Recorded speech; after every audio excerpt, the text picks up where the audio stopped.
Hello guys! Magandang tanghali. Okay, samahan niyo po ako sa aking paglalakad pauwi ng bahay. Okay, nasa gilid po tayo ng bundok or paanan ng bundok. So kaya medyo masukal po iyan sa aking likod. Pero may ilan-ilan naman pong bahay. Ayan po, kung nakikita niyo sa likod, mayroon pong bahay. Okay, so habang naglalakad tayo, hanap tayo ng ating makakain na pwede nating maipakilala sa inyo. Okay, so dito sa part na to, aakyat po tayo. Yan, medyo mataas po ng konti, kaya hirap tayo umakyat. Yan po. Okay, at sa ating pag-akyat, ayan, meron tayong nakita kaagad. So, isang variety ng grapes na kung tawagin sa amin ay wakay. Ayan pa po. Daming bunga mga guys.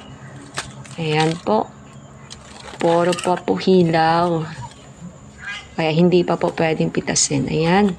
Dami po at pati sa taas po. So kung sa malapitan po ay marami. Ito, dami. At eto pa po, meron tayong nakitang mas maraming kumpul ng bunga. Ayan po oh. Kaya lang, hindi pa talaga pwedeng kainin kasi hilaw pa. Okay. So, ayan. So, kung titingnan natin, medyo mataas po dyan, kaya delikado, kaya kailangan natin magdandang bumaba. Ayan na nga guys, nandito na nga tayo sa baba. Sa baba, meron pa pong mga bunga. Kaya lang, kakaunti lang po. Ayan. So guys, walang hinog. Lipat tayo. Okay, dito naman tayo sa sunod na puno. Ayan, medyo mataas din po to. So, kailangan natin mag-ingat sa pag-akyat. Okay, so, mababa lang naman po. At sa ating pag-akyat, okay, nakakita kaagad tayo. Eto, meron pong nag-aagaw ang hinog at hilaw. Ayan, reddish po siya. Ayan, yan po yung kanyang kulay. Pero hindi pa po yan pwedeng pitasin. Eto, meron din po mas dark, pero ito po mas black.